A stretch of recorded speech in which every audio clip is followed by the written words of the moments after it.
is a Spice Drive, and I'm your host, CEO Charles Otieno, bringing you the best vibe. Today, we'll discuss interesting topics and things you need to know. And of course, we'll have a guest in the show.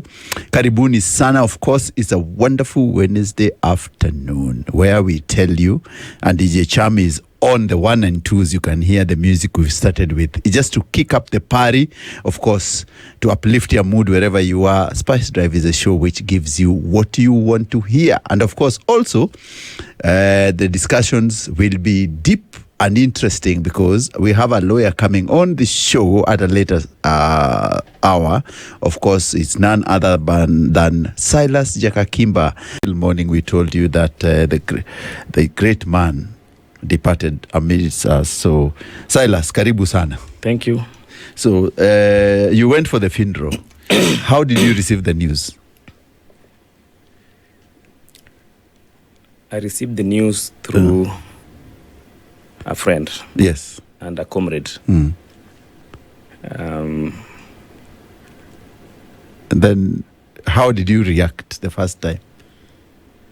It was a shock. Did you expect any hash? Okay, I got several missed calls. Yes. Then I got 2 texts from Comrade Ahmed Papa. Oh. Asking me about what is this. Then I quickly reached out to my former colleague at PM's office, Keta Onyango, who confirmed the sad news to me. Why? I think it must have been, you worked with the Prime Minister for a very long time. So what did you reflect immediately when the news came through? When now you confirmed it is true, the great man has departed? My reflections were broad. First, I was in denial, extreme denial. And I tried collecting myself back because I know we are human beings, we are mortal. But the suddenness of this really numbed my system. And I didn't know what to do next. And I actually sat for almost 2 hours that morning. I didn't even rush to Karen. I went like 2-3 hours later. So when you reached Karen, you found everyone is already there. There's a beehive of activities. Yes. So what? It was a moment that it's not easy to forget. Even the scenes at Karen that morning, the barabara to Karen, the residents, and the people. Tough. And it's still tough. It's very tough, actually. So remember, you are writing a book on your engagement with the Premier. All along, the book you called Aiming Higher. No. Yeah. It's called No Higher Trust. No Higher Trust, yes. No Higher Trust. My life and times with Raila Odinga. Yes. The intriguing terrains in Kenya's political landscape. Yes. By yours truly.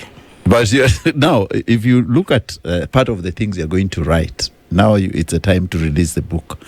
What are those moments you recall that like when the PM was almost jovial and his lowest moments? What do you take from that?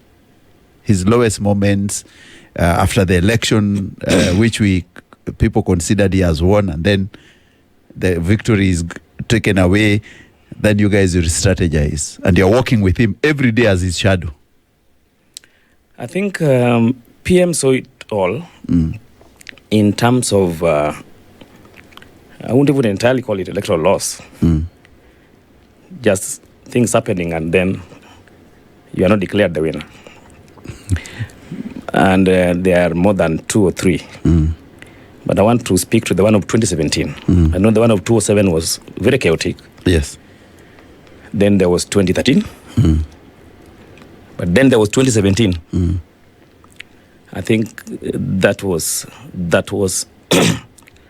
the lowest moment, including the period beyond, shortly before. Before the election? Yeah. Actually, I mean 2013, not 2017. 2013. The intervening period between 2013 elections and 2017. I think we were in a wilderness of sorts. But thankfully to God, PM's resilience is A1. Because I remember 2015 I'd been in South Africa. Then he called me for some assignment. So I came back on short notice. And we went for a chat at the Nairobi Club, just near the office there. Yes. And we were discussing the issue of how do we approach the next elections. So he asked me, what do you think? Just, what do you think about next elections? That was 2015, I think November, if not late October. So I won't say much here. A bit of it is in the book. But I asked him some very simple question. No, it's the response that was tough. Regarding his potential candidature in the 2017 elections and the journey towards that election. And I reminded him of some things which he knew. So I asked him, PM, if we go route A, B, C, and D, as you're saying, what do you think will happen to the country, to this nation, to the broad support base that whose aspirations you've always carried and shouldered? What would happen to the nation and to the support base should our candidature not be declared successful? Or should things go one way or the other? The response he gave me that day actually informed the title of the book, No Higher Trust. Oh. Yes. And the question I asked him, I think spoke to what I would regard as his lowest moment, because he paused before answering me. Because I asked him a simple but deep question. Yeah, from the end backwards. And he What gave was me the some question? answer. The response, which I won't say on air now. Then I asked him, PM, are you sure? He told me, yes. Who else have you told this? Then he looked at me in the eye like this and did this on the table. I've not told anyone this. No, who else knows this? Not told. PM, who else knows about this? Told me, no one else. You're the first person I'm telling. And just like that, he told me to come back. I was doing my PhD and doing some work there. He told me to come back, and I came back on a fresh appointment again as now senior advisor. Yeah. So what was the answer? You The answer was, Sila, we are going for it. But of course, I reminded him of some of the intrigues around, because I'd been around. So I wanted us to have clarity. Not necessarily that the base or the supporters or allies would get to know, but there's some truths I knew that we had experienced. And I thought we needed a plan should those truths be experienced again at a very high confidential level. Basically, yes, his space. And he told me, Sila, we'll make it. And this is how we're going to do it. Now, that how is what made me believe the level of trust had gone higher. So that's why the book became No Higher Trust. Of course, there are many incidences of when you work around Raila Odinga, even for 2 days, you can only work around Raila Odinga if you are able to operate in a space of high impotence confidence. When you can be trusted, even if you had worked there for 1 day. So there are many scenarios where we did so many things in confidence, trust, but because trust is an overriding theme on everything he touches around that space and all the staff that work around Baba. So when you stayed with Baba for almost 10 years, isn't it? No, I think 18 years and some months. 18 years. 18 years. I thought in 2007. No. From 2000 and just after campus degree 1. Yes. Tulikuwa vijana wa chama. Eh. And then mimi kina Ken Obura, kina Papa, Yeah. kina Rejo Shebes, a number of us. Then along the way we became closer. Yeah. Because I was in the youth league. In fact, that was LDP. Yeah. LDP Youth yeah, League, LDP, yeah. LDP days, yeah. Then there was this very good lady, SG, called Mumingaru. Mombi, I remember the thicker lady. Very strong support. Fantastic, for young people. Yeah. To grow. And I was legal secretary for youth affairs. Yeah. And then that way I got to be close to Baba, and of course I got closer to Baba through George Uduor, the late. And we got to do a few things quietly around that time. I think now 206. 206. And I remember having Baba, myself, and some of my colleagues, comrades, Kinaken, Liki, Ila, Dismas Wambola. A number of us took Baba to Nyanza to launch an ID registration exercise. It was a big event held on Mfangano Island, Kakimba. Yeah. And that's when you became now the front line. So I was saying, I started working very closely with Baba before he formally appointed me as his personal assistant. Oh, okay. That is, the formal appointment came when the Aide, the parliamentary assistant, passed on. Thomas Oduor. Okay. Yeah. So because we had been close already, he told me, Sila, things are stalling in Langata. And I've been looking around for somebody I trust, somebody that can do the job. And I think I trust you to do the job. Can you think about it? And I did. Of course, I was afraid. For the first time, being offered that big job. Not necessarily big job. Yeah. The base. Yes. For the office is in Kibra. Yeah. And I already knew that in Kibra, it was not easy for the PA that passed on. Yeah. He used to be caned sometimes. Yeah. So later introduced me to Erastus Okul. Yes. To give me the networks, and I was introduced to Councillor Catherine and Jekonia and all those guys in Kibra. And that a smooth ride.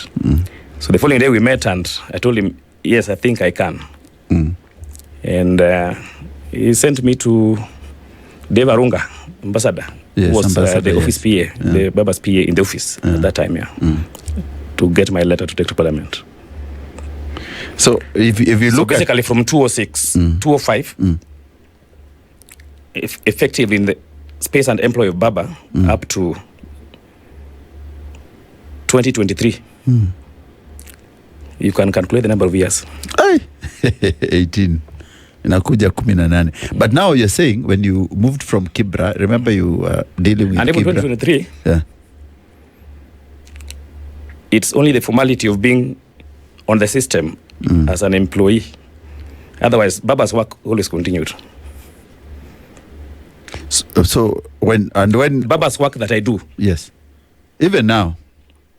Even before he left for India. Yeah. I had an appointment with him this week after Shujaa Day, which Ogeta was meant to alert me, and then I go for kazi inakwanga, but that's not meant for the public. But you remember you had said you moved to the UDA. Hey, pole. I'm the county secretary UDA, Homa Bay County. Yeah, but you are still working with the PM. Baba's work, people didn't see you as a Baba's work. No. Yeah. CEO. Yeah. These things, sometimes you let the people think, have their say. Yeah. And when you are assigned some duties to do, in the spaces that we've been lucky to operate in, you focus on what you need to do. Okay? And if maybe there is a transition from this place to this place, and, Kazi ya Baba has been going on. So you could get assignment still from Baba when you are still... Assignment is always there. Yeah. My colleagues, they are still my colleagues. Dennis Onyango, spokesman. I know that is somebody one day you'll need to talk to. Yeah. Yeah, and he'll tell you that yes, Silas was on duty throughout until in the call of duty. Call of Duty. Yeah. But people thought that Silas. I will tell you the same without telling you what the duties are. Morris. Or George, now deceased. So if you or Keta, who is there? Keto Nyango, my friend and your friend. So what I wanted to know, Silas, and you know we've been with you for a very long time. If you look at the way Baba would trust you and tell you what to do and deliver on certain aspects, what do we need as Kenyans? What should we reflect about Baba? What there's people say Raila the man. What would you take about Raila the man and separate it from Raila the myth and separate it from Raila now the legend? You said Raila the man? The myth and the legend.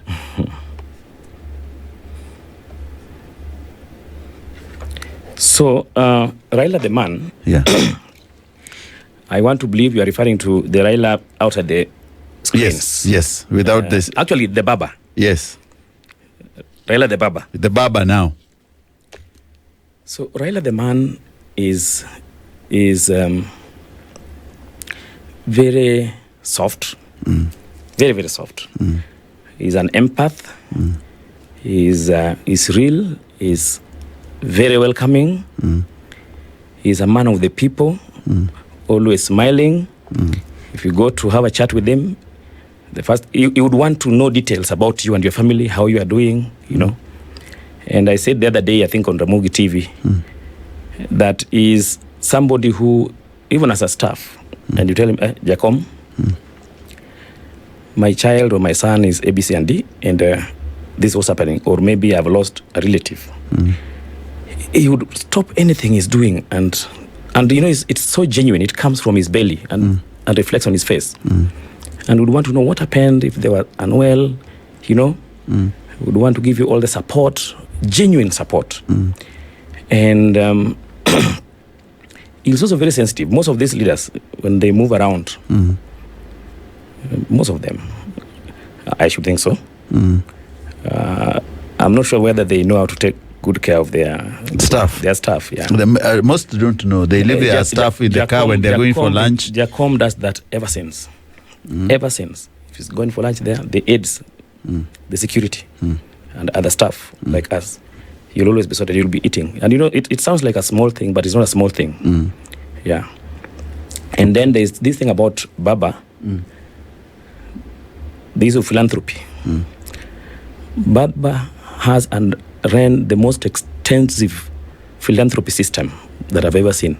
The only thing is, he never mentions it. It remains quiet. Yeah, I thought so as well, because I've heard people now coming out. No, it remains quiet. Yeah, saying that he built our house, he gave us this, and I've never known, and he never shouted about it.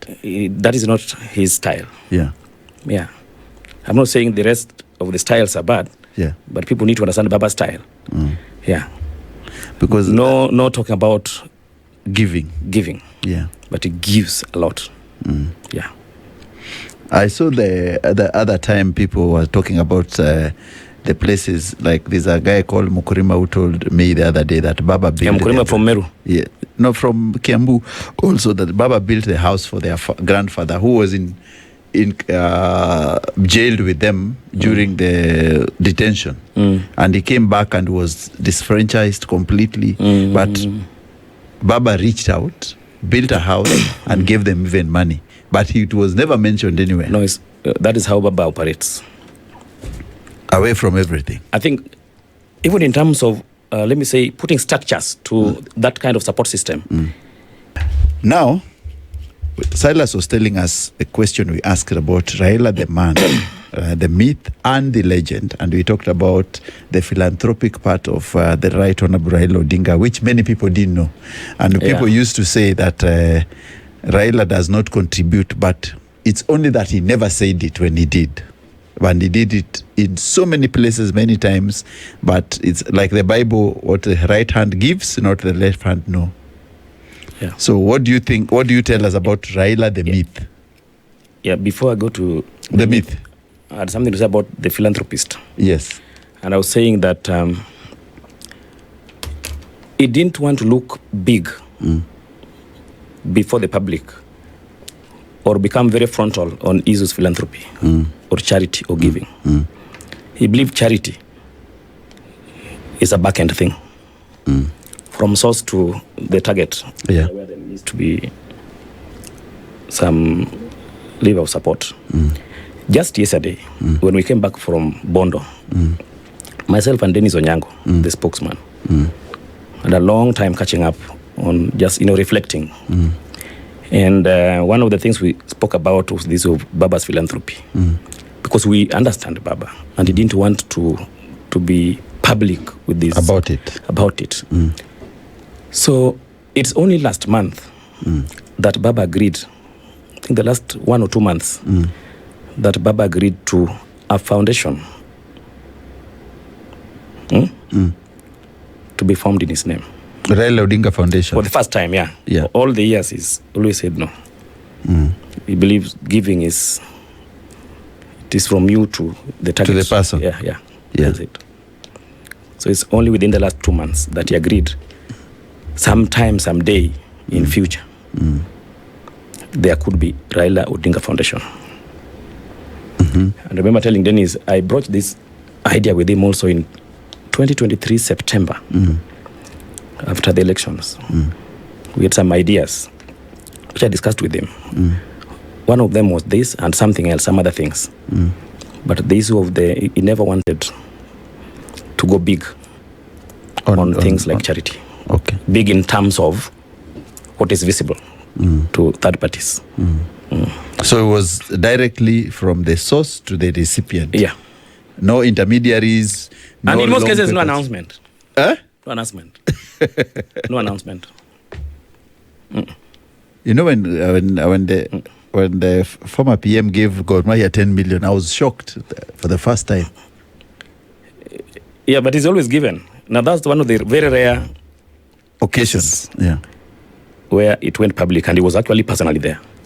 That was it. I remember talking to a friend of mine that today Baba has allowed a contribution to be mentioned publicly, and he's actually personally there. And it's not long ago, it's just the other day. Yeah. So the Baba the philanthropist is Baba what we never giver. knew. Let me tell you. Yeah. Baba was a giver. A serious giver. But he never shouted about it. No. My elder brother, Opondo, maybe someday we'll speak to this. Opondo was Baba's finance person. Yeah. The kind of giving that goes out of Baba's coffers every day, ever since. And to ordinary people too. When text messages coming in, you just hear Baba saying, Opondo, take this number. This person is in Lokitaung. Get in touch and send him 100, send him this 50. I said, Baba was Baba. Thank you. Interesting. Yeah, that's what I think. Every day. That briefcase had his confidentials, and there was a section just for money for ordinary people. And Baba had a network that spread all over the country. Yeah. And for Baba, everybody was equal. That small person, Uko Namanga, was as important to him as the other one who is in Mbeta or in Nyeri or wherever. Yeah. So he dealt with everybody, and personally and directly. Interesting. What I knew is that Baba would receive calls from his sources, and he would pick all calls personally. That one I knew. And return calls when he gets the time. Yeah. Unlike other politicians who tend to send it to you to a PA to the PA or the PA, the number 3 PA of the PA, Baba will pick personally on his phone call, and he'll answer and call you back. He was courteous. Yeah. So what about we've said Baba the man, we've said he was Baba, the myth. The myth, yes. I won't go deeper on this because I don't want to speak out my book and my writings. Yeah. But CEO, having worked with Baba and for Baba and under Baba for long, there are at least 4 to 5 Babas in one person. Railas in one person. What do you mean? So somebody could come from, say, Migori. Then they're in Nairobi. Then they get a chance to meet Raila. Say a politician or somebody from anywhere, or from Kakamega. Then they meet him. They have a good chat. And Baba, once you meet him one-on-one, is very soft. Baba is very soft and fatherly. He's very calm and very patient with people. Now, this person would get a chance to do one-on-one with Baba and even have some agreement on something. Maybe he's going to support a church development somewhere. And of course, that one I've told you, those things are done privately. Then when this person goes back, they said, I met Raila. Okay? Raila, the politician. Yes. But the one you can meet one-on-one. Yeah. So that's Raila. Yeah. You have a discussion on something, and then you agree on some things, and they're done. That's a politician. That's Raila. Yes. Raila ndio yule. So there's Raila. Then there's Raila Odinga. What's the difference between Raila and Raila Odinga? So Raila Odinga is the one that now goes to the third one you want, the legend. So that is the Raila, the intellect. Yes. Raila, the global leader. Yes. Raila Odinga, the Democrat. Raila Odinga, the one that has been pushing for good governance, peace and conflict resolution, the climate advocate. Raila Odinga, the prime minister. So the one people call former prime minister, now that one is Raila Odinga. And even on the screens, when Raila Odinga comes for an interview, do you now get what I mean? It's a different person. It's a different person totally at different. the elevated level. It's very different. The one for previously, was it high rep for infrastructure development in Africa? Yeah. When you see him talking about the Hinga Dam and all these things, global economy, issues of equity, that's called Raila Odinga. So even for the aides that work around Baba, you every time you interact, or even when he does a call to you or you call him, you must quickly pick up which one am I dealing with now. So there's Raila Odinga. And Raila Odinga, I think, is the one that the world has been mourning. And I can see messages are still coming in to the family, even today. Yes. That's Raila Odinga. Then there's Amolo. Yeah, there's someone called Amolo in the same person. Yes. The frame is one. Yes. So Amolo, and maybe this is why Amolo has ideas around who is an advisor or has he has a huge infrastructure. Yeah. Yeah, and people who work around Amolo are not just the ones the infrastructure is big. It's at the parties, at friends level, old time friends, family. You get it. So now Amolo, you can come to meet the person. I won't say which one, but once you have a meeting with the gentleman, you will have lunch and umeagana hapa na pale, you've had a good moment. And I've agreed on something. Now, most likely you're meeting Raila. Yes. Yes. And you are even as a staff, as a staff Yeah. within the system. Yeah.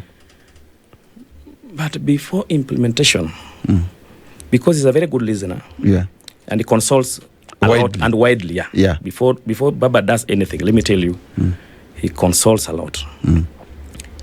You might realize that at the very tail end of, say, implementation, there's a bit of change. Yeah, maybe not so much, but something has changed, and maybe you are not the source of that change, but you like it. Now, the one that has capacity to make your good idea become better, and then holistically, after all these consultations, you give the people the best. That's a Molo. Because you have moments with Raila. And then when something is done, that package is delivered, is an output of Amolo. So there's always the Amolo. So whenever you meet Raila, that's okay. But just know there is always the Amolo in the same person you're meeting, and that Amolo is the one that gives him an okay, now this one, ABC. And we can do it this way. Then finally gives instructions now. Interesting. Now, those instructions come from Amolo. Now, Amolo is normally inside the same frame of Raila. So that's number 3. Yes. So Amolo is always in charge. Let me tell you, Amolo is always in charge of whatever goes out there. Out. That's Amolo, the frame of Amolo. Yes. Yeah. The politician Number is 4. Raila. Yeah, Raila is the politician. Yes. Yeah. Number 4. The human, the African leader is Raila Odinga. Raila Odinga, the global leader. Global leader. Or Kenyan Prime Minister. That's Raila Odinga. That's Raila Odinga. Yeah. Yeah. Then number 4, in the same frame, Yeah. is called, do you want to know him? Who? Agwambo. Oh, the mysterious one. Yes. Yes. No, Agwambo was so mysterious, but I think it is good it was like that. Yeah. Because, like me, I ran diary also. Yeah. And even the colleagues there. See, there's a diary for the day. Yes. Sendio? And it's like, the program for the day, right? It's laid out there in the diary. And he'll run it the way it is. But when the motorcade leaves, say, Capital Hill, and you're going for the next meeting, let me tell you, it's Amolo who knows what. Of course, I spoke about Amolo. Yes. But Amolo knows what the next stop is. Maybe it's not what you think you have on the diary, or what you are told as you are leaving the office. Let's go. Yeah. Now, that motorcade can be diverted anywhere in between, which is between him and the driver. Then the police on the motorcade will take it over and divert the motorcade. Do you get what I mean? I get you. Yeah. So you are never sure of exactly what is next. It's only him who knows. And where he's going next. That's only him, yeah. You are never sure. So, and I think somebody spoke about this. So, folks must always just be on standby. Yeah. You must be on standby for instructions that we are... And it's very short notice. That's why I had somebody say during Jojo Duoro's farewell ceremony, I don't know who this was. I think Dennis Onyango himself, when he was paying his tribute, that Jacom, how George was important in that space during his time of service. George would always tell you guys, be on standby, because you don't know what is going to bring on board to the day's diary, or in terms of engagements that requires an intellectual to be present, an aide for this, an advisor for this. You get it? Or maybe even family. So that is the work of George and Ogeta. You get it? I get it. Yeah, because the mysterious man in the same frame is actually very mysterious. So people change. must always be, Yeah. The entire system, is it party, aides. So somebody must always just be on standby, because you don't know what next. Nobody ever knows what next. So he has these 4 frames in one. And is the Gwambo that, the Kibaki Tosha person, eh? Yeah. That was not Raila. That was a Gwambo. Yeah. Remember Uhuru Park? Yes. That moment when Nyachai and the rest of them were there. Kibaki and Tosha. Yes, yeah. I think Nyachai remained at Serena because... Nyachai was supposed to be meeting him at the same time. Now, yeah, I can tell you, yes, the Raila that said Kibaki Tosha, was a Gwambo. That was a Gwambo, working hand in hand with Amolo. That was not Raila Odinga. That was a Gwambo working hand in hand with Amolo. Because he had an agreement with Nyachai ready. So I'm talking about Raila Odinga, Amolo, Agwambo, and of course Baba. Yes. Yeah, Baba is Baba. Is the fatherly one. Baba is Baba. And that's why Kenya... So how did you manage to pick all these things very quickly when you're working with him? No, I managed because, see, it's my DNA. You must have a lot of clarity with him. When he decides to go left and you're going right. He gave me an opportunity to... And he also guides. Yeah. He guides, he counsels, he would want to see people grow. And I think he was happy when his close aides are able to understand him, so that you should be able to understand your boss very well, so that you unaweza panga maneno. Maybe they were meant to meet a diplomat on say free appointment that day, but unaona the issues out there have brought pressure on Raila, Raila the politician. So you just tell the diplomat, leo venye namuona, I don't think you'll have the best moments with him. Maybe we do that means you understand the person. Yeah, so Baba helped us understand him over time. Yeah, in a way that also you can provide balance from work, because this family. So that issue of understanding Baba, which I think is what even the staff there have done and they do over the years, is very important. So that's Raila the myth. Raila the myth. The legend. The myth is actually the Agwambo. Is Agwambo. And the legend? Raila Odinga. Because that's now the one that we speak to. These of legacies. Yeah, legacy. Yeah, that's Raila Odinga. That's Raila the legend. He's legendary in terms of the ideals he believed in, sustainable economic growth ideas. Now that's Raila Odinga, the legend. Yeah. So if you, there are days when we had the maandamano, and you are there, and you remember we had many maandamanos. Which one? When you are coming back. Baba, while you are away. Yes. Or and especially when they shoot from Boston. That. Yes. That was May. Was it May 2014? Yes. Around 2014, 2015. No, not 15. 2014. Only the month. Maybe I think it's maybe May or something. Yeah. What about that? You see the way Baba drives people together, and then there's tear gas and all that. The preparation. How did you guys go through the pace? The pace of today. Baba has said, "Let's go. We are going for maandamano." There's tear gas, there's what, and then the other day, people talk about this, the swearing in. Where were you during the swearing in? Those are very important things Kenyans would like to know. What was planned? What happened? How did you guys reach Uhuru Park? From Dusit. From Dusit.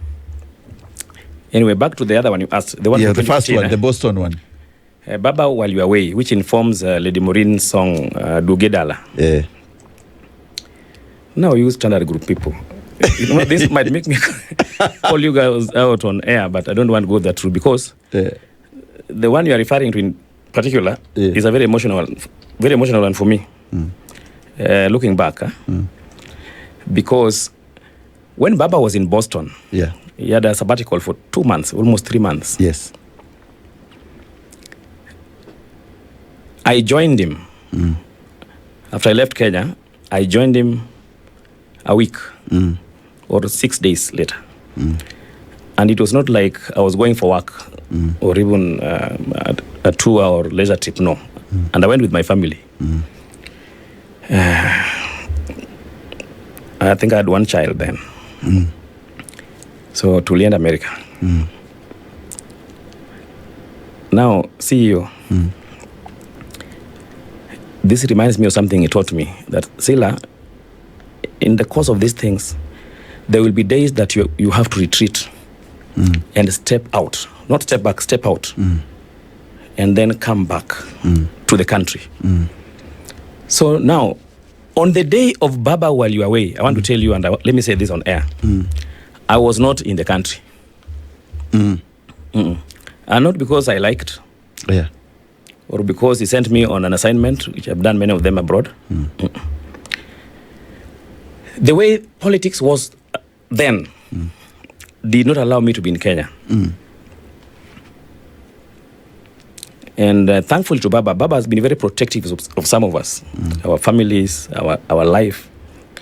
Politics, by now Kenyans know that at the Raila, Uhuru, the national leaders, William, at that level, they can easily have rapprochement and get to the same table and talk. So there's normally nothing personal. It's just there's always just a difference in ideas. They all want a better Kenya, but the how, the methodology is what changes. But there were some overzealous characters around William and Uhuru then who felt, let me not say much, but they wanted to interfere with my person. So Baba, while in the US, got that intel. And he told me, Sila, you have to leave the country immediately. So I asked him, what about Madam and the child? Are they safe? So he said, no. They also have to leave. He did arrangements, he called the US embassy and blah, blah, blah. And you are gone? Oh yeah, within 48 hours. So I have some friends that I've made, of course, through Baba and other friends around the world. So I remember sharing with Dr. Steve Maseiwa. I saw him mourning Baba in his ex. Yeah, from Zimbabwe. Yeah, I was just calling to check up. Then on that call, I was like, hey, what's happening? Baba is in the US, but I have to travel urgently with family. And I explained to him. Then I remember him saying, no. You tell Baba, I calls him Baba. Tell Baba, I will take care of everything. Let him just help you get the emergency visas, because me I had a visa. So I had to get for the child and Madam. But I'll take care of everything. Choose any hotel in the US where you want to stay for as long as it will ever take. And I called Baba. I told him, well, Dr. Steva said he doesn't want you to pay for this.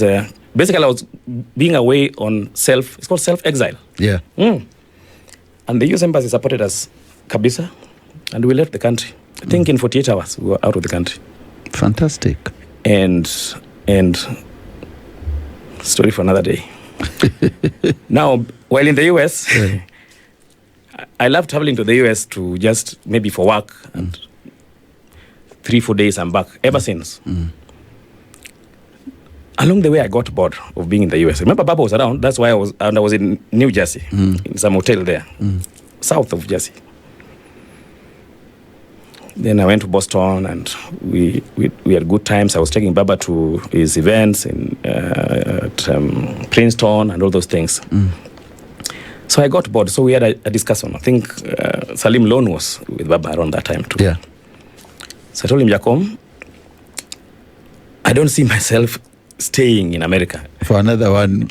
Yes. Yeah. So I want to be closer home because if this thing gets out to my family, they'll be so affected. So I want to go to Tanzania. I wanted to go to Dar es Salaam. No, he asked me, so where do you want to be? So I told him either Dar es Salaam or South Africa. When I spoke to my friends in South Africa, I realized I would have a better network. Quite some networks there, yeah. A homely kind of environment. That's how it changed to South Africa. And I remember Baba calling Dennis Onyango to quickly talk to the South African High Commission and do a letter. Dennis Onyango, the spokesman, to ask them to do urgent visas for us, for my family, because me, I always had. And we got visas immediately. So I actually came into Kenya because I had to take the family out. So the day I came here, very quietly, and thankfully to Baba and his friends in government, Baba always has friends everywhere. I was sneaked into Kenya, went to family, we went to the South African High Commission. I left for the airport. Same day, daytime. Yeah, same day. So then later they came. Interesting. So I did not attend that Baba Waliaway event here on the ground. I watched it from Johannesburg. But later when things calmed down, he told me, Asil, I think now things are okay. You came back? No, I came back. Yeah, it was just some overzealous characters who don't understand that politics. The mechanics of politics is not... and it's not personal. Normally, it's even not what you guys do, those headlines I see there on the Standard. Yeah. And you need to... I hope you guys tone down a bit. No. We just express... No, I have to say this. Yeah. The editorial team of the group must really... we all want a better country for all of us. Yes. Sindio? Yes. And Kenyans have really pushed through the efforts of Baba and the rest of the comrades in the country, the president. Yeah. So we need a very frontal, objective media coverage. You want us to be... Yeah. Okay. Yeah, let's actually just focus on how to make this country work. Can we just see newspapers that talk about economy and, can we be positivists? We are very positive. Thank you. We are very positive. Yeah. So now, and the other one, the swearing in. Now, the swearing in one. Yeah. Anyway, the team, a lot of things happened that morning. Yeah. But I don't want to speak to them. What happened that morning? I'm not sure about those ones, but I was with and around Baba. Yeah. So, but you saw, there was some swearing in. Yeah, but some of your comrades didn't show up. Wait, watch up, man. Baba is the people's president. Yes. But some people didn't Baba is formally the people's president. And that is why I believe, and the president today said it in Bondo, he deserved the highest honors. The president went to Bondo today? No, he was in Bondo last week. Oh, last Sunday. week, yeah. And he spoke at length about the place of Baba and why he deserves some of this. And I'm very happy, by the way, with what the president did, and not just posthumously. Let me go back to 2023-4. From June 2023, CEO Charles Otieno, I was very loud. I was on the newspapers, Nation, Standard Group, Izingine, The Star. I was on TV, telling Kenyans that Baba has done his best for this nation, and that the Republic, Kenyans, must take up, which includes the captains of the state, the people, must find a way of appreciating him. You get it? Just appreciating him. Because that gentleman, let me tell you, CEO, by the time I was going public with that statement, and I talked about it for almost 3 months, from June to September, when we were going for this UN assembly. That's when I stopped. Kenyans needed to honor and appreciate Prime Minister Raila Odinga now. Okay? And I think William really pushed. He really pushed hard. And on behalf of comrades, because he's also part of the comrades that we have in the movement, to make Kenya a better nation, we say thank you. That AU thing, Baba deserved that thing. And I think it was the best way that Kenya, as a republic supported by Kenyans, at the moment would appreciate Baba and his contributions to this nation and to this continent. So thank you to President William Ruto for pushing hard. And also, of course, now how he supported the final farewell ceremony. The send-off of Baba. We give it to William and we say thank you. This I'm doing on behalf of Kenyans. He did a good thing. So when you say that there was a sort of swearing in. Not sort of, which one? When you're saying Baba that... is the people's president, Bwana. But I'm not lying. No, it's true. Yeah, he swore. And that's why even his farewell ceremony was presidential. So now, when you are saying so you cannot doubt the consequences of that swearing in. We cannot, eh? He was buried as a president. I thought... And the head of state declared himself that Baba is the people's president. And he's on record. And never take lightly remarks from a sitting head of state. What I'm are talking you about saying? William, the head of state, not Ruto, the president. I know you had a very good interactions with William. With the president? Yeah, but there's the head of state. Yes. Those pronouncements he made regarding the funeral service of Raila Odinga. Remember, the Prime Minister. Yeah, that was number 2. Yeah. In the one frame I talked about. Yeah. The Prime Minister. Yeah. So that's saying that William honored Raila as a people's president. But the question I wanted to ask, Raila Orengo's speech in that funeral was that there are some people who wear trousers. James Orengo. Yes. Remember his statement in the funeral that there are some people who should not wear trousers. Who should not wear trousers? When he was talking in the... I don't think that's what he said. What did he say? I can't exactly quote. Maybe because sijakula lunch, so kidogo, but I think what he said, not meant. What I think he said, if I were to paraphrase, is that there are people who seem to be putting on trousers. Yes.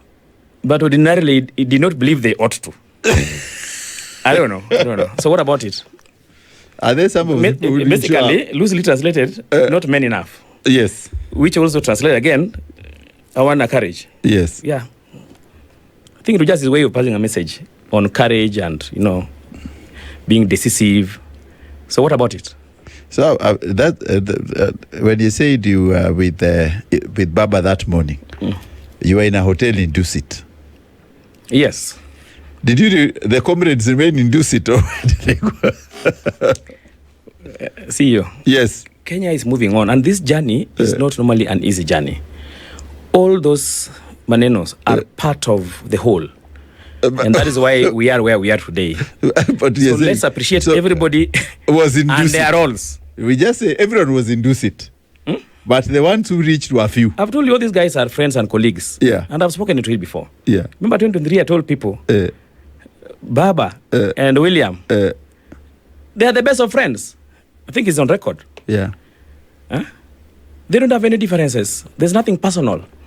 If there's any difference, it's just about how to make Kenya better. Yeah. Which routing are you taking? Odinga would say, this is how I see this thing. Let's take this route. William would say, Mimi, this is the route. But they all want the best for the country, so they're friends. And that's why they've been part of the team today, trying to push this great nation to higher heights. Yeah. Of course, I believe because according to William was part of ODM, of course, for a very long time. I don't know whether he resigned. William was but he's a founding member of ODM, not just part of. Number one, I hear, or number two? What number was he? I hear founding members have numbers. Unataka maneno? Number one. No, he's a life member. He's a life member. Of ODM. Of course. He is. I'm also a life member. Of ODM. Of course. But you're in UDA. County secretary of UDA. Of the ruling party. UDA. The ruling formation. Yeah. UDA. Yeah. County of endless potential. Homa Bay. The Fisher Folk. Yeah. I am. Interesting. Yeah. So see, we are in there, all of us. All of us, including Baba's spirit here. And Baba will never, even when Baba, it will never go away. Baba will always be around us throughout. It's interesting. Yeah. Interesting. And we know what he wants. What does he want? Baba. Yeah. What does he want? We know what he wants and what he wanted and how he wanted it. What does he want? I can tell you without any fear of contradiction. Yeah. That Baba, his exit was so sudden. Yeah. Maybe we'll recover pole pole. But where Kenya needs to be, including how he thought the president would do some things to make Kenya a better nation. In the intervening period before elections, he's spoken about it all. And then in terms of managing the transition for the republic, there's clarity. I can tell you there's clarity. So it seems that ODM and UDA will be in bed for a long time. Which bed? See, if they believe in what Baba said and what William is doing, then they're one party, different colors, yellow and orange. But I told you we are all in the same boat to make Kenya a better nation. And we all understand our numbers and who plays which number. And Baba's constituency is not the Luo Nation. Yeah, it's Baba has a national and global constituency. Yeah. And even this one I spoke about in 2023 when an interviewer asked me, so what do you think about Baba? And will he say, will he still be in charge of the Luo, this Luo thing? And I remember telling Gordon of the Star, what kind of question is that? Baba is a global figure, a global leader, respected. And his local constituency, where local, I mean country, national, is everywhere. Ni kama sand. So what have you learned, your interactions with Baba, what did you learn to pick, to drop, to maneuver? Hey, resilience. Resilience. Baba taught us, not just me, the spirit of resilience. And always, you will always be able to show up, to turn up for yourself, for ideals you believe in. You get it? Always turn up. But you can just do that if there is that belly resilience. It's not easy. It's not easy. It's not been easy, by the way. Sorry for another day. It's not been easy. So resilience. Yeah, resilience. So courage. And believing in something. You must always, let me say this. You must always be prepared to do the right thing. It does not matter the consequences. And you don't do right things because you want to be rewarded or you want the other constituency to on the other end to appreciate you. No, people will not always see you, even you, where you come from. Do you think everybody will appreciate you? No. Even in the Bible, Jesus did something. You know what he did? And only one person came back to say, thank you, Lord. Just one. The rest left. Only one came back to say, thank you, Lord. The rest disappeared. So, yeah. So focus on doing the right things. Now, ujitume. It takes a lot of sacrifice. Yeah. And that's why I said Kenyans must find a way of appreciating Baba. And remember I said, because he has a legacy. And I was very clear on this. I believed, and I still do, and he knows, because we've had these moments. Baba had his legacies already solid, packaged. What he meant was for Kenya and Africa to appreciate him. What do you think we should appreciate Baba in the legacy, for example? Is it by naming schools, universities, whatever? You mean posthumous? Of course, I already said when he was alive and here, and I said it, and I'm happy the president really did the best on this. And even when some people were doubting, Baba himself came and spoke to the press in Mombasa. And now, posthumously, I think I don't want to speak much about this on air, based on my chats with Dennis Onyango yesterday, and we just need to be focusing first on the back end, and maybe the family, or, also communications normally must be managed. Who says what, when? Yeah. So, yeah. Communication has to be managed, for sure. So I saw you in Kangoka Jaramogi, and then you went to the late Jojo Duro's graveside. You were in all the time in Karen. How was it, the beehive of activity? How was it, people coming in and out? And President Uhuru Kenyatta has turned out to be the only guy who was there even by yesterday. What was the relationship between Raila and Uhuru? And how deep was this relationship? Because it seems that people are shocked. Kenyans still wonder that Uhuru could go there 2 days without leaving the graveside. And what he wrote in that obituary book in Kango, that I'll be visiting you, my brother, from time to time.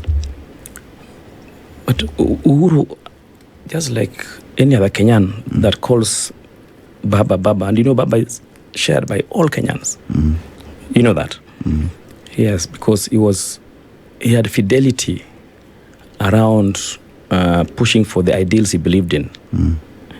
And any Kenyan, educated, non-school, kila mtu, who had conscience, knew that Baba meant whatever he was doing. So Uhuru is just like the rest of us Kenyans. And they developed a friendship. And we know that history, right? And he's just mourning his friend, and everybody's allowed to mourn whichever way they want. Whatever way? Yeah, whichever way. And how long? And for a long time. Mourning is so personal. Yeah. That's why I didn't know how to answer, even any activities, beehive, because, mourning is so personal. But it seems different when now several people come together to mourn somebody, and there are thousands of people, same venue. And I don't want to go emotional on this. So, thank you, Silas. We'll come back after the news.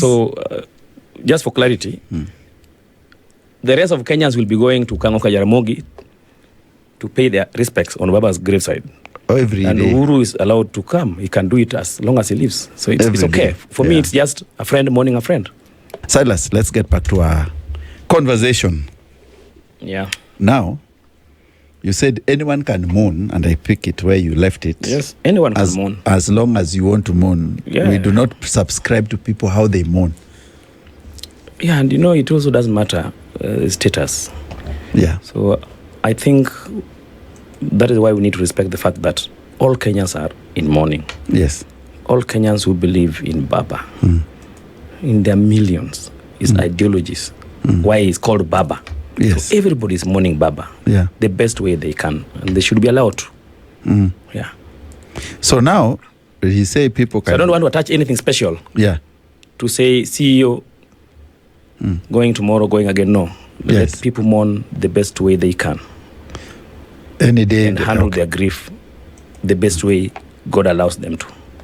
So now... Without attaching any levers of importance to how people mourn or classifying. No. So which way ODM? People are mourning. Which way ODM? Which way ODM? Which question is that? Because some people are mourning, some people are issuing statements, and some people, during the funeral, my good friend and your good friend Sifuna was saying, this is the last standing order Baba gave us. Nani aliwaambia?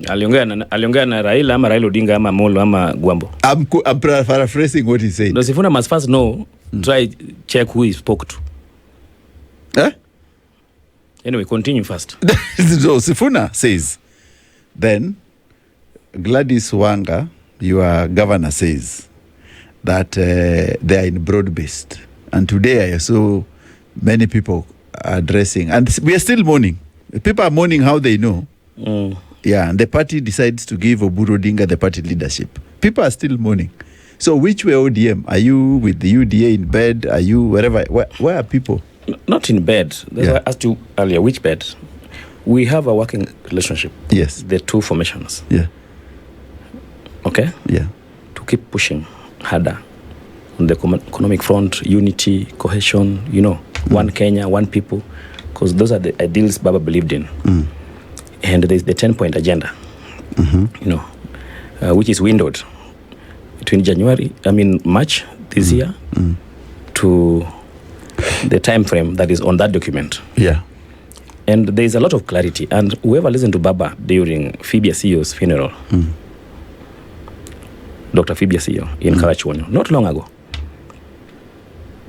What did Baba say? Those who listened to, on that day, Raila Odinga spoke. Raila also spoke. So what did Raila say? I think Baba also spoke. Kidogo within the same speech. Yeah. There was clarity in what next. He did something that he hardly does. I think in English, mtasema, he almost let the cat out of the bag. Yeah. And I think he did. We are in this formation, in this arrangement, through to 2027.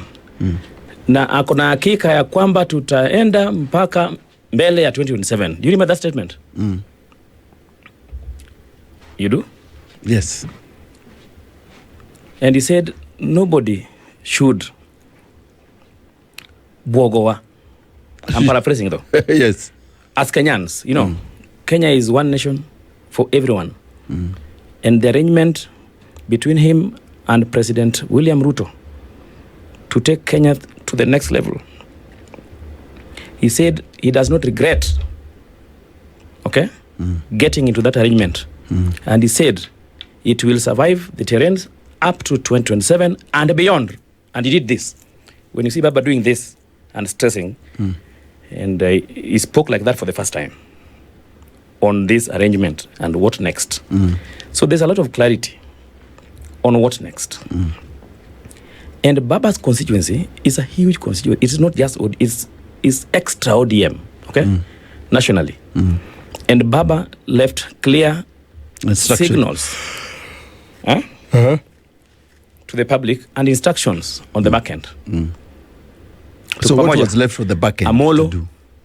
Agwambo, Raila Odinga. Yes. Those three. in that one frame, Yes.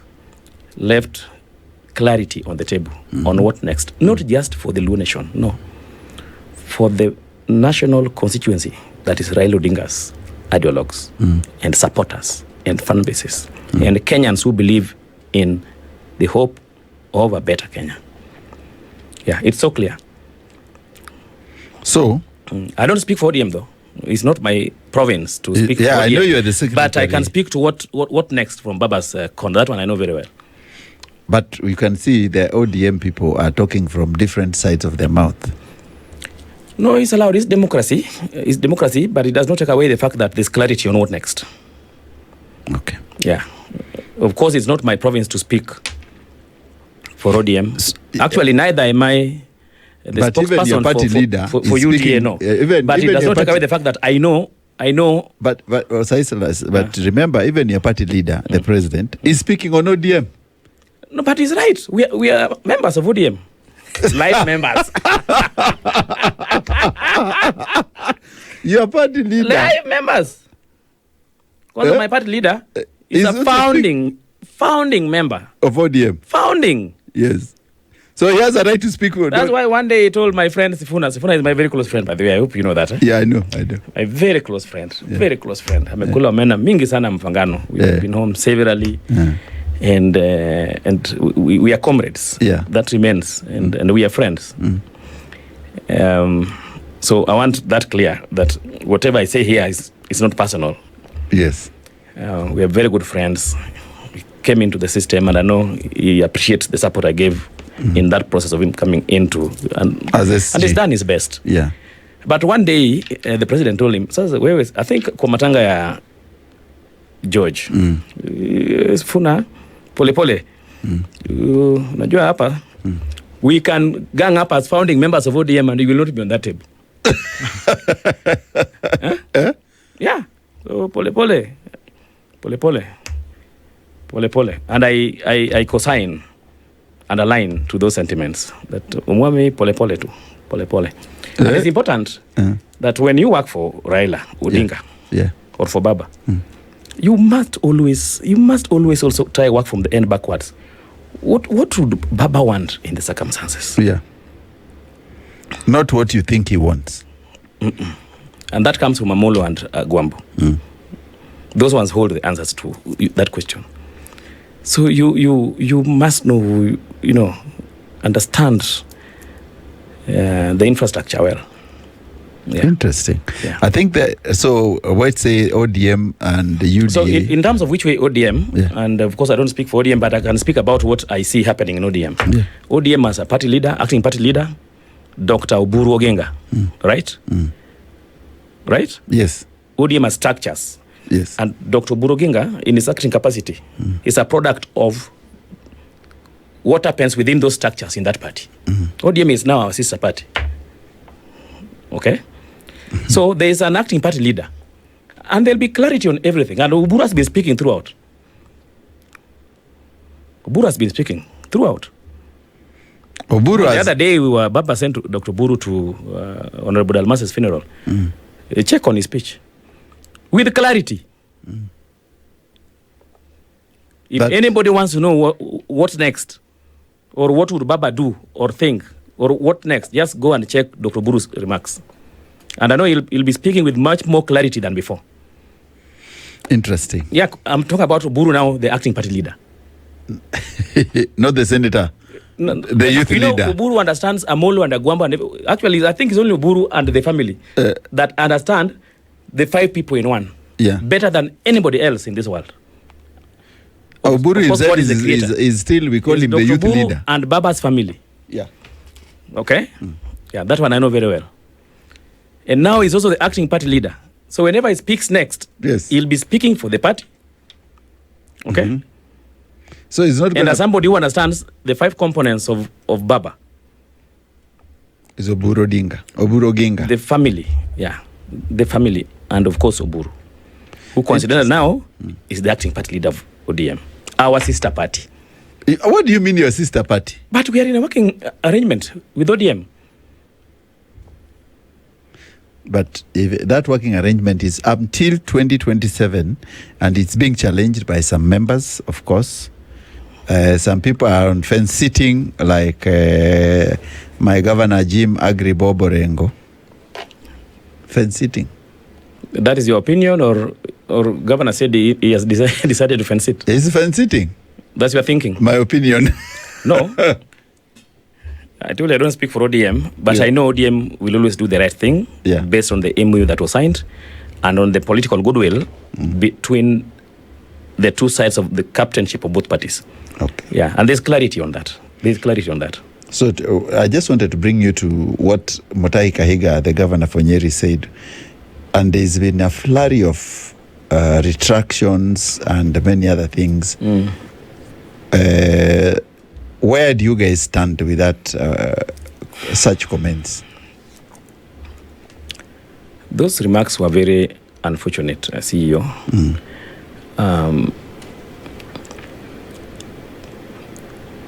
They don't speak well to the future that we want, both immediate and long term for this nation.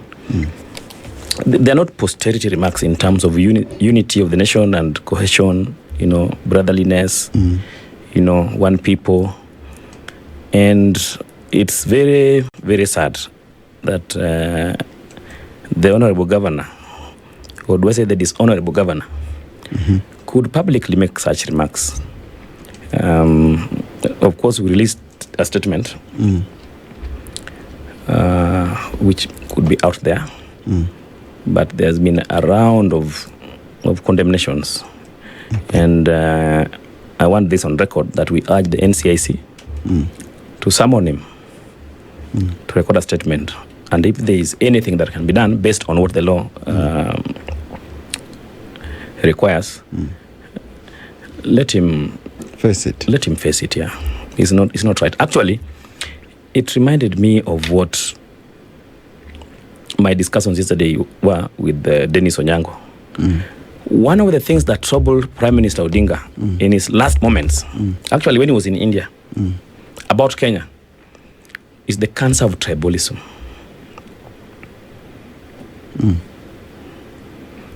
That is what he lamented about. This issue of tribalism. Okay? Yes. So it's a deep-seated issue which needs to be readdressed. And this one bothered him up to the day he was meant to fly back. The issue of tribalism, because he saw those things that were trending online, where people were manufacturing things about his health, and I think that really concerned him a bit, because they were sponsored, right? And he really was very concerned on how this cancer of tribalism, because on the in-betweens, and that's why he's always reaching out. Baba always takes a step backwards. He's always reaching out when he's in the other side of the world. He says, "Mimi ni mudhoniwa," and Baba has that genuine love for all Kenyans, in spite of their tribal affiliations. You know that. So, if he's gone with some pain, is this issue of tribalism. And whether along the way Kenyans will just decide to operate as Kenyans and value each other as equals on this land.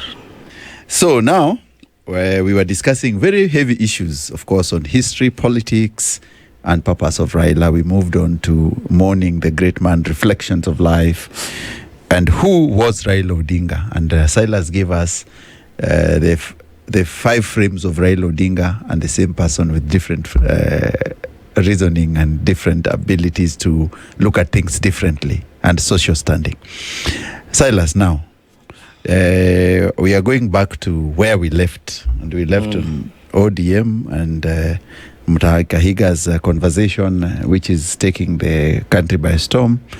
But also, the late Prime Minister was a friend to very many people across the globe, and some of them are your friends, like Strive Masia, the Daktari. How was this relationship? The wife of PM Shangirai was here as well, And you were with him in all these things. You are almost deported in Zimbabwe, remember that time? I was almost deported from Zimbabwe, that's true. Because of standing Almost. with I'll speak to it. Just speak to it then. No, just be done. So now, the question is how, through your engagement with this, the high and mighty from Cyril Ramaphosa, Stride Masia, in Zimbabwe, of course, Changirai and the gentleman whose vote was stolen the other time, this other gentleman there. What did you pick? Huh? Nelson Chamisa. Chamisa, yes. What did you pick from all these engagements? Raila, the Pan-Africanist. Well, there is Baba is a lot, yeah, and I've said this before. One thing I've not been able to mention, and it's for intentioned and maybe personal reasons, is Baba the businessman. Yes. Yeah. And Baba is it. All those top business circles, because Baba is a businessman, an astute businessman, yeah, of global standings also. I had something that. I don't think is in my province to speak to Baba and business. but I know it's something I know. I heard he's the one who but I've always chosen to not to make a comment on it. I heard he's the one who single-handedly held James Mwangi, the Equity chair and CEO, and took him to Congo and said, give this guy the license to operate from Congo as Equity Bank movement to Congo.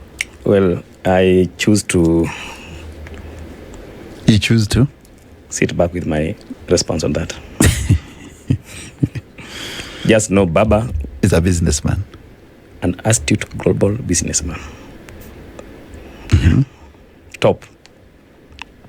What about the engagements with other leaders? Of course, Ramaphosa is a businessman. Yeah, of course. Baba and Ramaphosa, their friendship, manured when Ramaphosa was in the business world, the corporate world, for long. And then, of course, he was a comrade in the movement down there. Then went into the party and into executive. Yeah. But there was a congruence of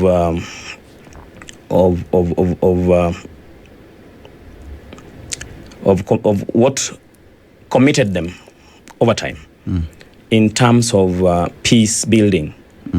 Yeah, Ramaphosa was in business, but as you know, he has a very steady profile in terms of, conflict resolution. Yes, yeah. So, and Baba also is in that space. So in some of the assignment that Baba used to do, they sometimes co-shared with Cyril. Like in Lesotho, we were there in Lesotho. Cyril was leading the peace building, Baba supporting from the back end, and also leading the AU teams to ensure that that country transitioned during, was it 2015? There were issues in Lesotho and elsewhere in the continent. And then now when Cyril came into office, the friendship that was there just kept growing, and it's been the same throughout. That's why when he came here in 2007, based on his person profile as a peace builder, the other competitors said, no, we don't trust Cyril. Remember, he turned back. Yeah. Either he turned back or was turned back. Yeah, but they said, no, he cannot negotiate this one. Yeah, because he was so close to Prime Minister, and I knew him through Baba. Okay. Directly. So what about our good friend Stray Masia? No, I said Baba is also a businessman. Yeah. But more so on the side of Raila Odinga, the global, that leader of integrity, that leader that is anti-corruption. There's a way in which respected business leaders would normally want to do stuff with leaders that push for integrity, that openly shun corruption. Okay? And in that space, Baba and Strive grew to be friends. Yeah, for some time, for a long time. Maybe longer than my time with Baba. I thought you were the one who connected Baba with Strive Masia. I spoke already and just take what I've told you. They were friends longer than my time with Baba. So Okay. that means it goes a long way before I joined Baba. Okay. What about the Chamisa, your friend, Nelson? What about Chamisa? Remember, you almost got kicked out of Zimbabwe. For me? Yes. No, I almost got arrested, not kicked out. Actually, I didn't almost become a deportee. Yeah. I think I almost got arrested, detained. Let me say a detainee. But thanks to Baba's networks, it was possible to know that we were in a meeting somewhere with my brother and comrade Nelson Chamisa in his war room, campaign war room. And then we got an alert, I wouldn't say from where, that I needed to leave immediately. But my bags were at Mikkel's Hotel. I think one of the best hotels in Harare. My bags were there in the room. But Baba taught us one thing. Whenever you travel. Park. No, not park. Park, it doesn't matter. You don't have to park. Why do you have to walk around with clothes? You can always buy. But whenever you travel, always have your passport with you. This one Baba taught me in 2006. There's a time we went to Seattle to visit some of our friends there. And then Baba lost his bags and everything. But because he did not keep, always have your passport with you. The passport must be with you, and maybe a card or two. But the passport is most important. So that is how he survived that Seattle Maneno. So that is what helped me in Harare. Because once this alert got in, I could not go to the hotel. Whatever it is I had there, laptops, whatever it is that you think is important, they're never important. These things, material things, are never important, by the way. In life, what is important, and in this journey is their life of comradeship, is the breath of life. Yeah. And this being steady, and just the basics to keep going. And one of them, when you travel, is the passport. You don't need nothing else. So I was able to go to the airport from where we were. I won't say where. My bags are still there to date. They tried calling me, emailing me. Later they told me they want to now ban them.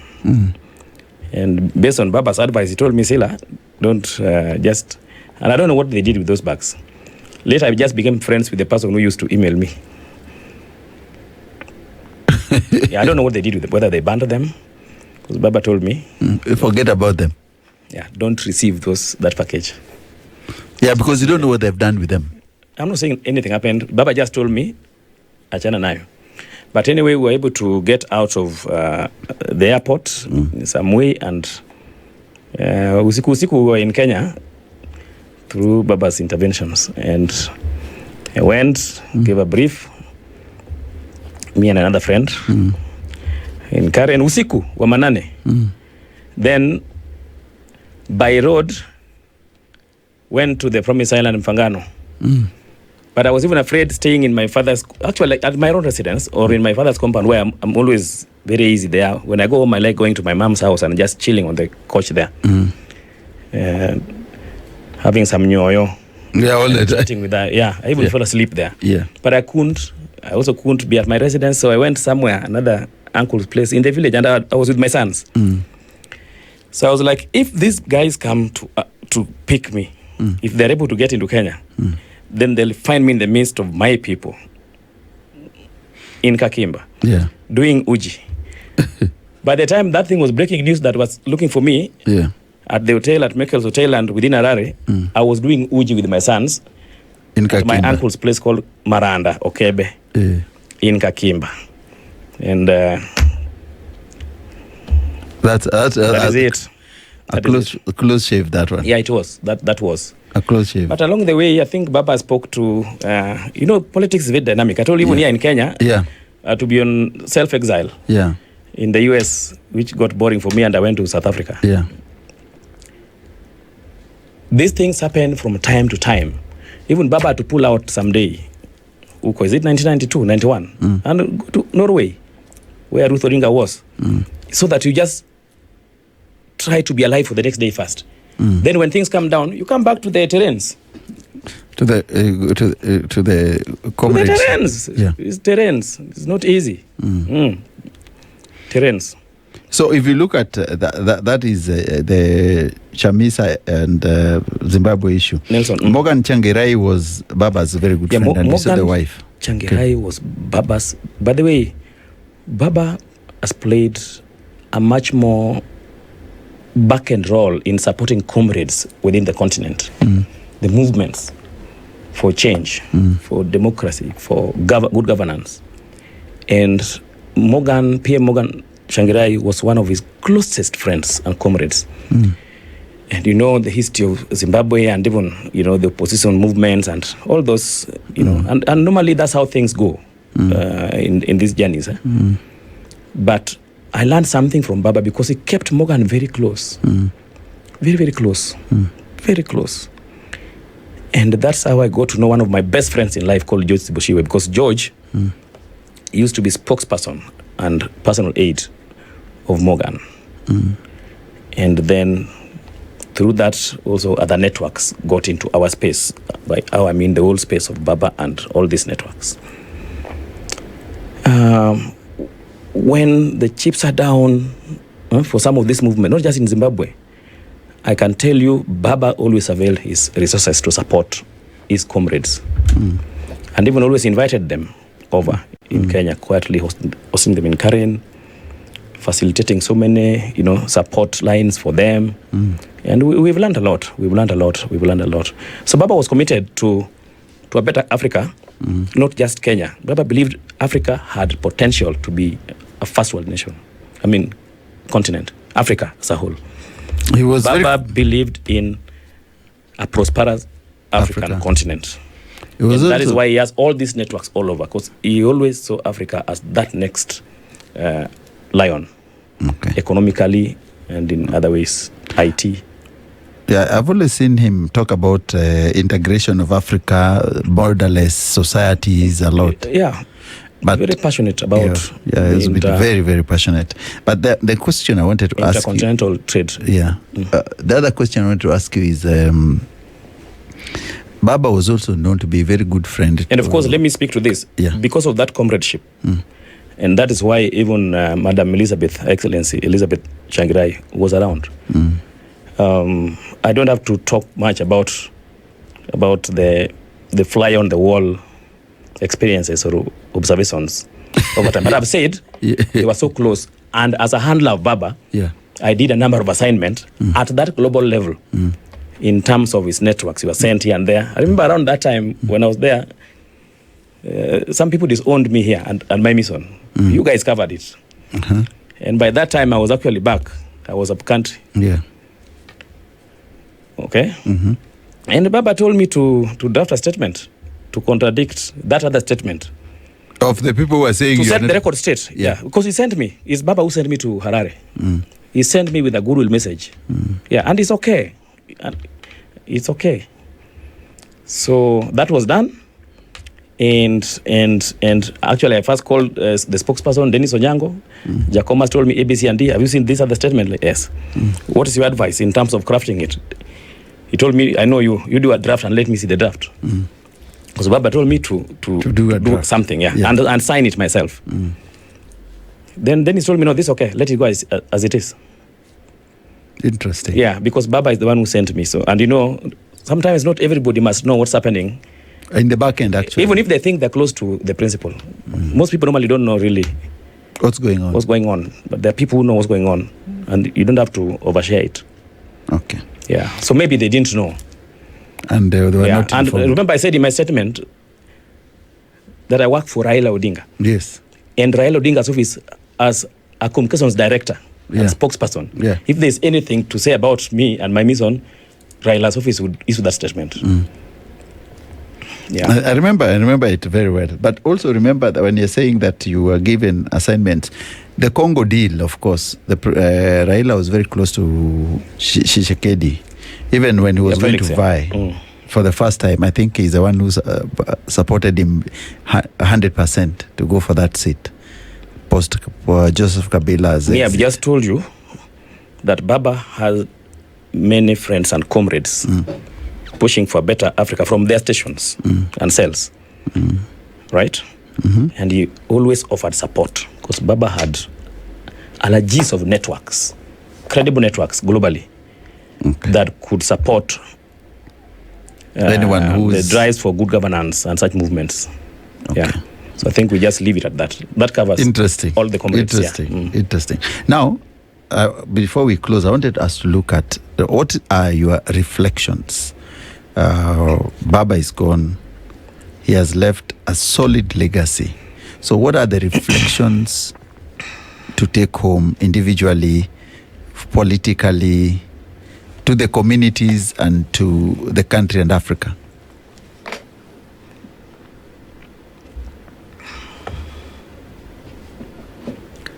I think we must remain rooted on the ideals that we all know Baba stood for.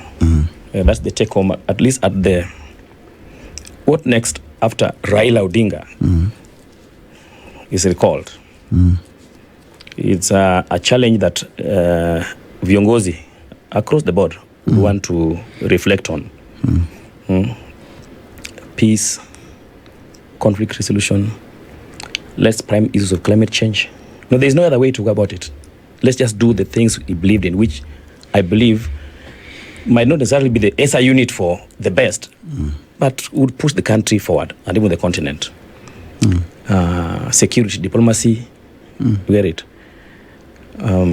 Cohesion, national unity, one Kenya, one nation, you know. We just need to have these leaders rooting for what Baba believed in. Putting in place sustainable economic models, you know, and especially, before I forget, systems sustainable, policies sustainable, accountable, okay, that are able to pull along the bottom of the pyramid, the Walalahois, you know. Let me say, from where I sit, if I were to define leadership, that this guy is now, whoever, the captains here in Kenya and across the continent that feel inspired by Baba's legacy. Leadership from that corner is like a love affair. Okay? Talk about the bottom billion, you know, the commoners. No, people are very many down here. The bottom of the pyramid. Yes. So these people, even if you study the morning, the way Baba is being mourned, and it will continue for a long time. Millions of people are mourning, are in pain, and it's genuine, it's real, it's from the belly. Okay? The kind of love, okay, that has outpoured to the family of Baba, his friends, and those who knew him and interacted with him, has been overwhelming. But why? Why is it that massive? That kind of love, okay? And you look at it very carefully. Even those who didn't really quite support him, care about him. No, politically. You know, politically, you might not support CEO, but you believe in CEO's ideals. Huh? Yes. Everybody the country came together to mourn a hero, an icon. So that's what I'm saying, is like a love affair, leadership from those lenses. Huh? Yeah, it's a love affair. You fall in love with a person you love. People, commoners, fall in love with a leader that they love, and because the leader also loves the people. Are we together? Okay? Raila Odinga loved people. He loved commoners. He wanted to see people's lives getting better. You know, there's this phrase he liked saying in Swahili, kuinua. Kuinu, is it Kiswahili ni ngumu? Kuinua wananchi. Kuinua ama kuinuka? Kuinua hali ya uchumi ya wananchi. Kuinua uchumi. Wale wanaishi maisha ya hoehai. Yes. That is when he used to describe the difference between umaskini. The other one is what? Ufukara. Ufukara, yes, yeah. But Baba believed that something needed to be done so that what were, Kiswahili ni ngumu, I'll just I'm from Mombay. You're from Mombay, where you get watu wainuke kiuchumi, but sana sana watu wa hali ya chini, wale fukara, so that they come up. But that love that you've seen, and you'll continue seeing it. And that's why I said Baba will be here for a long time, for as long as we live, and to the next generations. Because those ideals, his spirit is always around. Okay? He didn't just identify with commoners. He fought for them.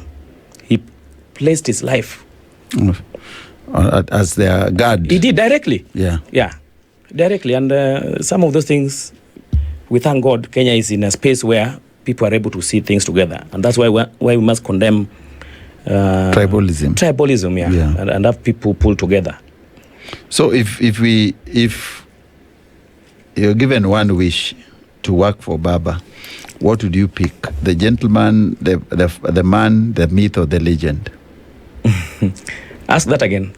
If you're given one chance to work for Baba, and you remember Baba the man? If I'm given a chance to work for Baba? Yes. So which Baba would I choose? Yes. Ask. The man? The options I gave? Yes. The different Babas I talked about? Yes.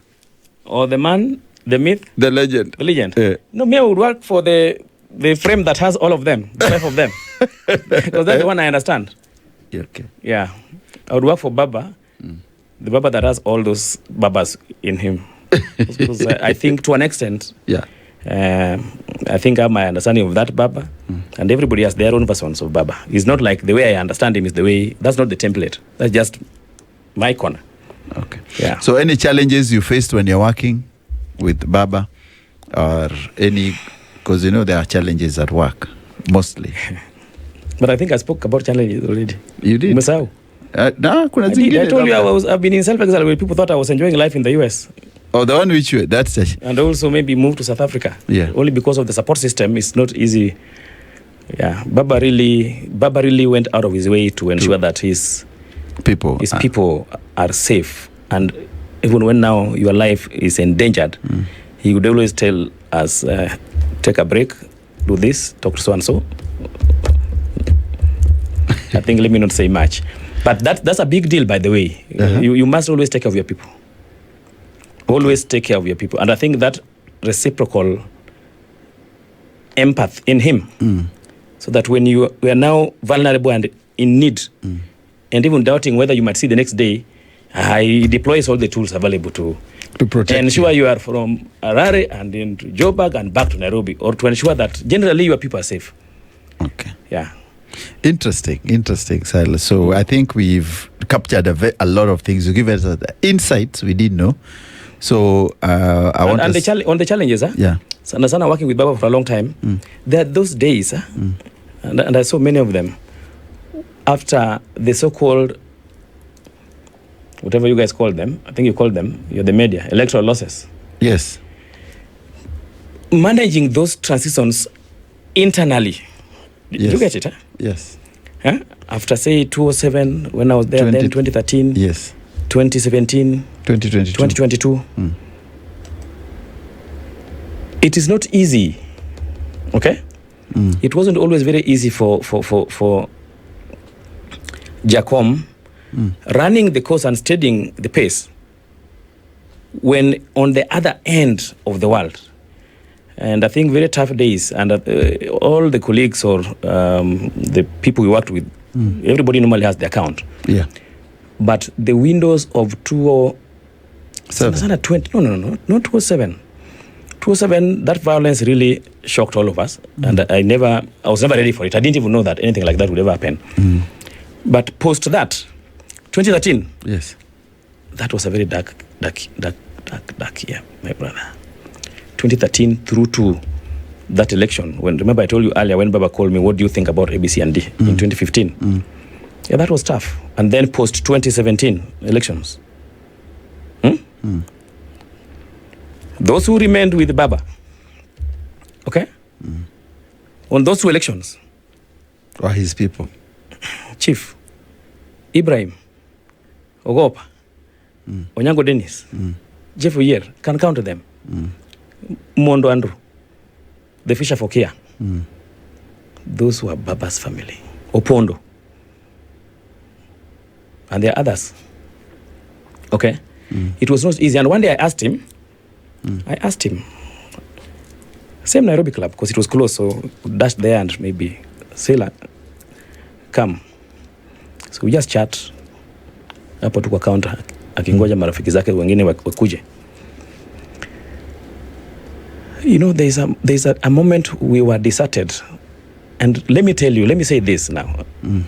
And I hope someday in future, God willing, there's one person I would also want to be able to, once things come down, it can take years for things to come down, because we are mourning differently, all of us. I don't know when I'll ever release my book. Recently I said it's May 2027. I hope it remains the same. If there are changes, I'll see. But there is another colleague who I would want someday, he should be able to find a way of also putting out there what his take was during his time with Baba. I won't say his name. What do you because let me tell you, we went through very tough windows, because I had to ask Baba, how do you deal with these people? Because after 2013, things were bad. Early 2007, late 2006. Remember that? That window? But when things are very, very bad,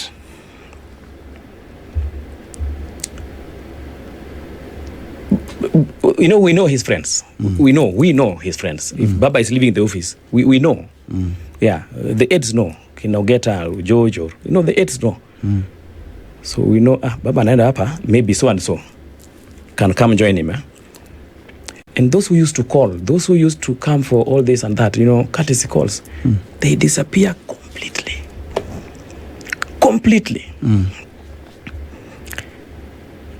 you get it? Because that is what led to me asking him, Jacom, because, you know, when Baba say calls an aide to join him, and you know, that means there are some people who are not around who should be there. Yeah, some people have decided ordinarily, because the aide was with him the whole day. Yeah. So I think it was a lesson, because, you know, Sila, that's how human beings are. That's how human beings are. You don't do things. I think I talked about this earlier without telling you the context. You never expect a reward or loyalty from people that are not made. It's not easy. Loyalty is expensive. Yeah. You just relate with people the way they come. What you do, appreciate them and don't hold it against them. Yeah. Interesting. Yeah. Interesting view, of course. Because so there were tough moments. And I know internally, there were terrains. I use the word terrains. It's not always as rosy as. And when there's something only on the that table, the brand, you know, Raila Odinga is a huge brand. Yeah, that is a whole system. Being Raila alone, I think, is what kept the movement going. Yeah. So during those tough windows, because Raila Odinga had all this plethora of credible, deep networks, you know. But at some levels, you see some people doing this or that, but I think we leave it at that. So, but when there's something to be shared on the table, everyone comes back, remember? Oh, yeah. Let me not say much. Everyone just trolls back to Capitol Hill, Karen. And you know what? Let me say something. Now that we are talking about this. After last elections, and things went the way they did, it's okay. It's fine. Those are part of the burdens and occurrences in the life of a nation, a young nation. Like we are a budding democracy. Not yet there, but on the journey. We are on the journey to be a full democracy. Charles, yeah. I sat down I'm an advisor. There is a reason you are somebody's advisor. Okay? And looked back on the journey. I'm talking about Baba. Baba's journey and push consistently. Never say die spirit. Right? Then I was like, do I ask Baba what I asked him in 2015 November, late October? You remember that? He told me, no, you come back and we start. In fact, I was meant to go vie in beta. You had wanted me to vie in beta. He told me, no, don't vie. Let's try this thing again. And this is how I think we need to do it this time around. And then I asked something which I won't say here. But when I was reflecting,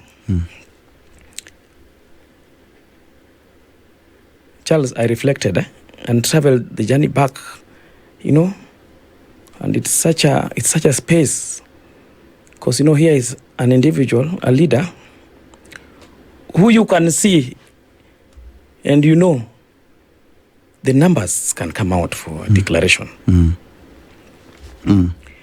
But because time has gone, and it's given so much, and Baba is not the reality that is now basically affecting some of us. We knew, and we always knew Baba is mortal, but we've never reconciled, some of us, with the fact that Baba can die. At least not now, or not in the foreseeable future. When maybe he's just chilling in Opoda, and we take our kids and our grandkids, just going to give him stories, so that he's there for some time. That's what I always believed. Mentality. Because it was, Then, pop. Now things happened. So I was like, so what next not for me. If it were for me, whether it's through Baba or other networks around him, there were always options. Right? There were always the so-called options, the easier routes. Oh, you can go to England, go to America, you have all. I was told that severally by even my relatives. Why don't we just travel? But I always told them, chill back. Okay. So I decided now to proffer my own advice. And I felt that is when I was so convicted that Baba Raila Amolo Odinga had given his all, his best, to the nation. Charles, to this republic and its peoples. I won't comment on whether they were grateful for it or not, but me, I knew from my corner that Baba pushed everything around to see Kenya reach that, that space of growth, economics, everything, global posture. And I felt, which I told him, Jacom, I believe you've given your best. First, I wrote him a note on this. Then I called him. I think he was in Zanzibar for a holiday. And I told him that message, this is why I think we should go that route. You should go that route. So that at the very best, we get a way in which you can still support this country and also this continent from a softer space. I don't know whether you get what I mean. I know. Not softer as such, but some continental assignment for this continent. And I thought, even for that to, because we operate on strength as human beings. We are not robots. When he had the strength, which is, Baba is always active and healthy. Baba is very good on his health. We've learned a lot from Baba. I first went to the gym because I saw Baba going to the gym. Me, I never gone to a gym. Many years ago. And he was always at 5. So I decided to enroll at Laiko. Then Laiko. Like, consistently. Consistently. Consistently. So, Baba listened to me, and he told me, I'll not say what he told me. Okay? But, and this is why I kept now, because I along the way, there was an agreement somewhere that, well, this could be the path to go for the time being, so that Baba gives something in terms of value to the continent and the country. And as we see transformation of the country, transitioning to the next level, because this Kenya belongs to all of us. Okay? And that is why I kept speaking to the fact that Baba needed to get a continental assignment. I was so loud about that in 2023. And it's something I kept praying about. I kept praying about. Dorina taught me prayers. And I was so happy when it came to being. And he tried his best. And my colleagues and friends around Baba, they know things which I don't want to say on air on this. So things went the way they did. We met again, and we just thanked God. And it takes me to now clarity on what next. That what next, there's clarity on it. I'll not speak to it here, but there's clarity on what next for Baba's national constituency. What next for Baba's? What next? But Baba gave his all for the country. I can tell you the sacrifices Baba went through. That gentleman, he loved this country. It's for love of the country. And that is why, when you saw my exit, actually, when I decided to, I told you Baba's work does not stop. To do Baba's work from my space of law firm. The letter I wrote was not Christian resignation. It was titled Appreciation. Yes. And I believe as a human being, I paid Baba his flowers in terms of appreciating when he was alive. And I think along the way, I saw when we lost George, people questioned, why should Baba pick on Jakakimba? You saw those things going online. What is there between him and Silas? Yeah. For him to just call Silas to coordinate this. FINRA. Let me tell you something. It is not the province of the people and the public to know. To get that. To know what's happening on the walls the other side. No. Yes. No. And sometimes you could be vilified, you can be mocked. Baba taught us to be patient with the people, be tolerant, let people speak. Okay. Yeah, because you can't tell people or followers or supporters, my assignment also along the way here or in this is A, B, C, and D. Okay. That's between you and Baba. Interesting. Thank you. Interesting, Silas Jakakimba. We are discussing very many issues and reflections of Baba's life, of course. And let me appreciate the gentleman, my friend Silas Okebe Jakakimba Chepkeres. The fisher folk. The fisher folk. Yeah. The man from Kakimba Island in Fangano. Kakimba is a village. Is a village. From the Promised Island in Fangano. Promised Island Mfangano. There is only one Promised Island on planet Earth. Yes, Mfangano. Where God's feet rest when there is a good environment.